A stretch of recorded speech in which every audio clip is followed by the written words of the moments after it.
হবিগঞ্জের রশিদপুর ৩ নম্বর কূপ থেকে জাতীয় সঞ্চালন লাইনে দৈনিক ৮০ লাখ ঘনফুট গ্যাস সরবরাহ শুরু। সোমবার সকাল থেকে জাতীয় গ্রিডে গ্যাস সরবরাহ শুরু হয় বলে জানিয়েছে কর্তৃপক্ষ। বান্ডেল থাকলে প্রতি সেনমানিতে টাকা বাঁচবে। বিকাশ সেনমানি বান্ডেল কিনে জিতুন প্রতি লেনদেনে। সিলেট গ্যাস ফিল্ডস লিমিটেড ও বাপেক্স যৌথভাবে কূপটির সংস্কার কাজ শেষ করেছে।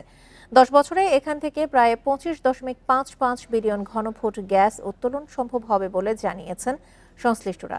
গ্যাসের উপজাত হিসেবে কনডেনসেটও পাওয়া যাবে। বর্তমানে রশিদপুর গ্যাস ফিল্ডসের 11টি কূপের মধ্যে 7টি থেকে প্রতিদিন গড়ে 62 মিলিয়ন ঘনফুট গ্যাস জাতীয় গ্রিডে সরবরাহ হচ্ছে বলে জানিয়েছে কর্তৃপক্ষ।